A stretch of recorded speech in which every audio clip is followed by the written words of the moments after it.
istrimu dan anak-anakmu adalah cerminan bagi pemimpinnya. Siapa maksudnya? Suaminya.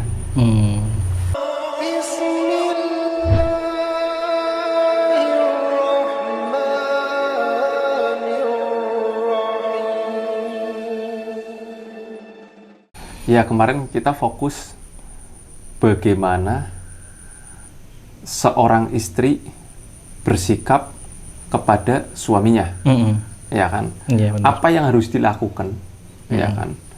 Istri kepada suaminya. Sekarang apa yang harus dilakukan suami kepada istrinya? Iya, betul.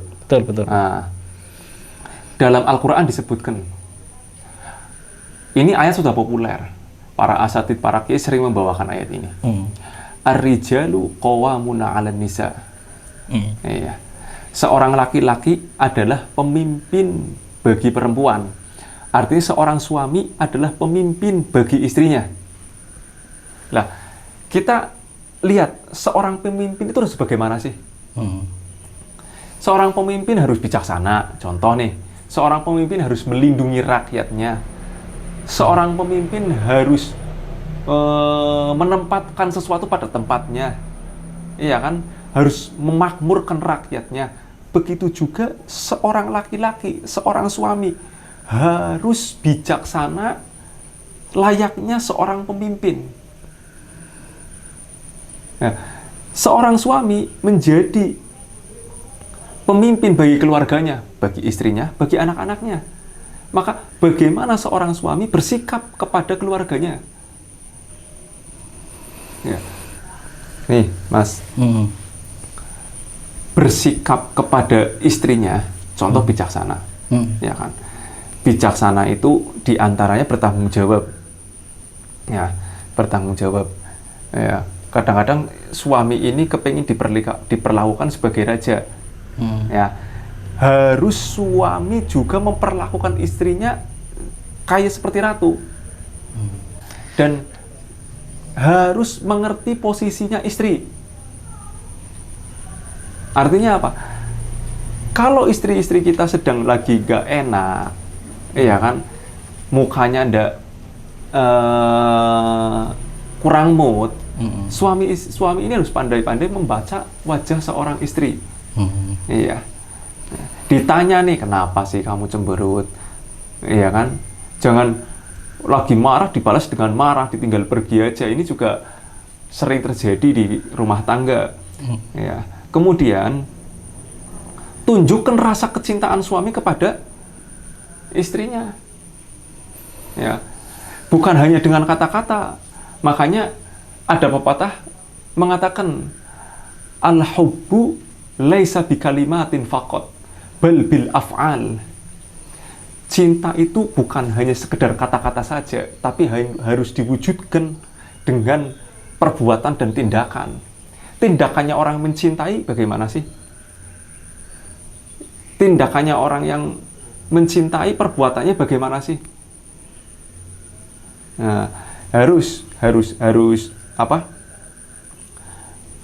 Diperhatikan seorang suami kepada istrinya. Kemudian menjaga, bukan hanya menjaga di dunia saja, tapi menjaga dalam hal akhiratnya. Makanya Allah Subhanahu wa taala mengatakan di dalam Al-Qur'an, qu anfusakum wa ahlikum naro. Jagalah kamu dan keluargamu dari api neraka. Ini berarti suami yang bertanggung jawab. Ya. Jadi menjaga keluarganya dari perbuatan-perbuatan yang tidak diridhoi oleh Allah Subhanahu wa taala. Di antaranya menjaga istrinya, menjaga anak-anaknya dari perbuatan api neraka. Ketika seorang suami, ketika seorang anak tidak melakukan apa yang diperintahkan oleh Allah Subhanahu wa taala, maka wajib suami menegurnya. Itu berarti menjaga anak-anaknya dan menjaga istrinya dari api neraka. Ya, wajib nih seorang suami. Ya. Dan harus dimulai dari suaminya sendiri dulu. Mas. Ya, nggak boleh kita hanya menyuruh orang lain tapi tidak dilakukan sendirinya. Ya. Sendirinya tidak melakukan. Kemudian seorang suami itu kan kepinginnya ditaati kan, ininya apa, perintah-perintahnya. Nah, kalau perintah-perintahnya ingin ditaati, maka perintahkanlah seorang istri sesuai dengan kemampuannya.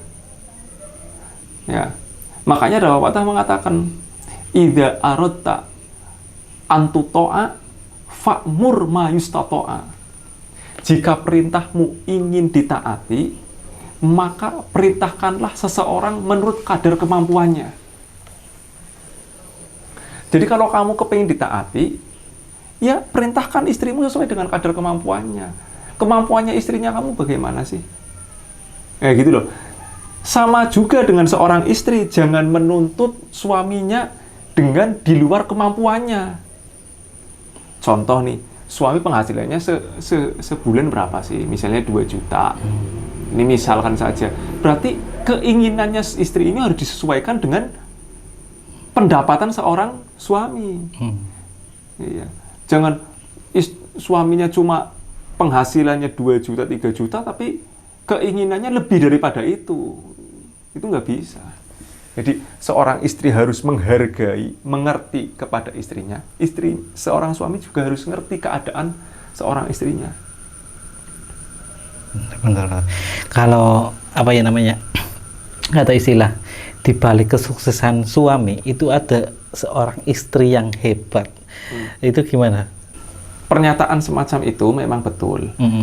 Jadi mungkin di luaran sana seorang suami mencari nafkah, banyak cobaan, banyak omongan dari luar, ya kan? Kemudian seorang ketika pulang rumah, mungkin seorang suami ini suaminya curhat ke istrinya. Lah, mungkin si istri ini mendorong, mensupport, ya, mendengarkan keluh kesah seorang suami. Setelah mendengarkan, mensupport, mendorong, memberi kekuatan. Di samping itu, ketika suaminya bekerja, mendoakan. Nah, itu mungkin makna di balik pernyataan semacam itu mungkin.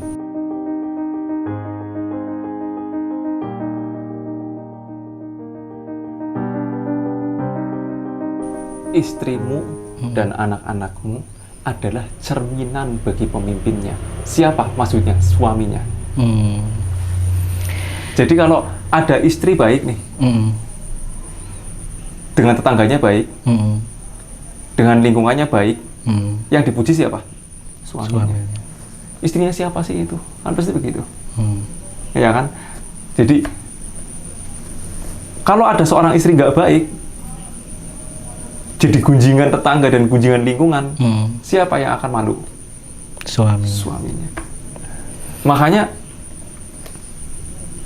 Nabi kita Muhammad Rasulullah SAW itu sudah mewanti-wanti bahwa seorang suami adalah pemimpin bagi keluarganya, bukan hanya sekedar di dunia saja, tapi di akhirat.